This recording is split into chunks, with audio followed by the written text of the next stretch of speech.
네, 안녕하세요. 반갑습니다. 오늘 귀한 수요일 아침인데였어요. 오늘 주신 말씀은요, 잠언 17장 1절부터 6절까지 말씀입니다. 유튜브 하단의 말씀 함께 읽어보시겠습니다. 마른 떡 한 조각만 있고도 화목하는 것이 제육이 집에 가득하고도 다투는 것보다 나으니라. 슬기로운 종은 부끄러운 짓을 하는 주인의 아들을 다스리겠고 또 형제들 중에서 유업을 나누어 얻으리라. 도가니는 은을, 풀무는 금을 연단하거니와 여호와는 마음을 연단하시느니라. 악을 행하는 자는 사악한 입술을 하는 말을 잘 듣고 거짓말하는 자는 악한 여가 하는 말에 귀를 기울이느니라. 가난한 자를 조롱하는 자는 그를 지으신 주를 멸시하는 자요, 사람의 재앙을 기뻐하는 자는 형벌을 면하지 못할 자니라. 손자는 노인의 면류관이요 아비는 자식의 영화니라. 아멘. 인생은 원래 아름다운 것입니다 라는 제목으로 오늘 잠언 17장 첫 부분의 말씀의 제목을 삼아서 증거하겠습니다. 주신 말씀을 가지고 인생은 원래 아름다운 것입니다 라는 제목으로 말씀 전합니다. 오늘 잠언 17장도 16장 그 유명한 장처럼 여전히 유명한 장입니다. 그래서 마른 떡 한 조각만 갖고도 이렇게 시작해서 손자는 노인의 면류관이요 아비는 자식의 영화다라고 하는 유명한 잠언의 이 본문 말씀을 보면서 우리 일상 속에서의 지혜가 느껴집니다. 여러분, 살아가는 우리 평범한 일상이 가장 지혜롭다면 지혜는 예수님이라 말씀하셨죠. 우리 일상 속이 정말 지혜의 본질이시고 근본이신 예수님이 함께 하신다면 우리 인생은 아름답지 않을 수 없을 것입니다. 근데 그렇지 않죠. 그렇지 않은 것 때문에 참 답답할 때가 많습니다. 그래서 약을 먹기도 하고 상담을 받기도 하고 스트레스를 풀려고 애쓰지만 근본적인 것들을 바꾸기 위해서는 성경 말씀으로 돌아가는 것이 최고의 처방입니다. 그런 점에서 오늘 몇 가지 내용을 통해서 참 인생이 아름다울 수 있구나라는 것을 느끼셨으면 좋겠어요.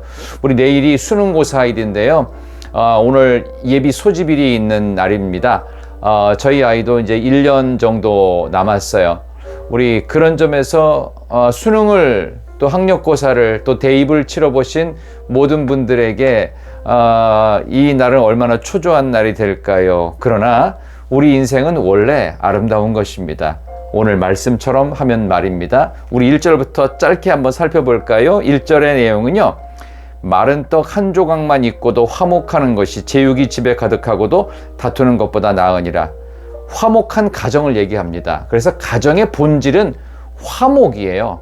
근데 왜 마른 떡 한 조각만 갖고도 화목할 수 있다고 할까요? 왜냐하면 떡은 시간이 지나면 지날수록 딱딱해져서 마르겠지요. 그럼 왜 마른 떡이 되었을까요? 촉촉한 떡일 때, 말랑거릴 때 좋은데 말이죠. 그것은 이 떡을 서로에게 양보하기 때문입니다. 아이는 부모에게 양보받은 떡을 먹으려고 하고 아이는 또 부모에게 양보하고 부모는 먼저 조부모님께 양보하고 이러다 보니까 서로 양보하느라고 떡이 마를 수가 있습니다. 바로 그런 거예요.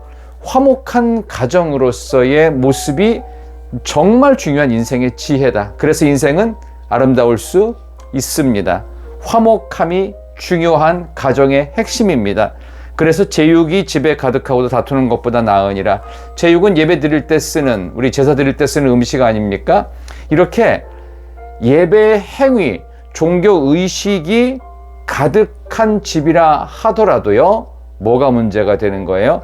이것이 다툼의 요소로 가면은 화목할 수 없다라는 것입니다. 그래서 이거는 상징적 의미로 비교하면서 화목한 가정을 통해서 서로에게 양보하고 서로를 인정하고 배려하는 이런 모습들이 중요할 것입니다. 양보와 배려가 충만한 화목한 가정 되시기를 바랍니다. 2절 보면 슬기로운 종은 부끄러운 짓을 하는 주인의 아들을 다스린다고 했어요. 형제 중에서 유업을 나누어 얻을 수 있다고. 원래 종은 얻을 수 없는 형제의 유업을 얻을 수 있는 비결, 그리고 주인의 아들까지 다스릴 수 있는 종. 어떤 종? 슬기로운 종. 타인의 수와 남의 수하에 있는 자의 지혜를 여기서 이야기하고 있습니다. 슬기가 뭐겠어요? 예수님, 성령님의 지도하심이 있는 그런 인생이 된다면 얻을 수 없는 유업이신 천국의 유업을 얻을 수 있는 바로 예수님의 지혜가 있을 때 이럴 수 있다는 것입니다. 불가능한 일이 가능해진다는 것입니다. 인생이 아름다워질 수 있는 비결 역시 예수님께 있지요.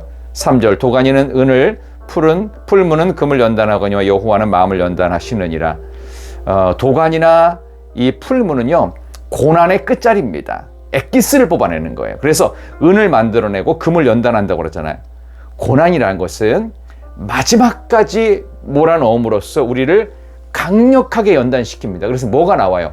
은이 나오고 정제된 금, 순도 99.9%까지 진액을 짜내는 겁니다. 진짜 만드는 게 이게 바로 풀무고 도가니죠. 고난은 우리를 진짜로 만듭니다. 고난의 맨 마지막 자락인 풀무와 같고 도가니 같은 인생에서 하나님은 우리를 가장 빛나는 보석으로 만드신다는 것, 고난도 유익할 수 있다는 것. 그래서 인생은 원래 아름다운 것입니다. 예수님의 말씀을 알 때 그렇게 됩니다. 5절에 가난한 자를 조롱하는 자는 그를 지으신 주를 멸시하는 자요 사람의 재앙을 기뻐하는 자는 형벌을 면하지 못할 자니라. 그래서 가난하다고 깔보면 안 됩니다. 왜? 하나님을 멸시하는 것이 됩니다. 왜?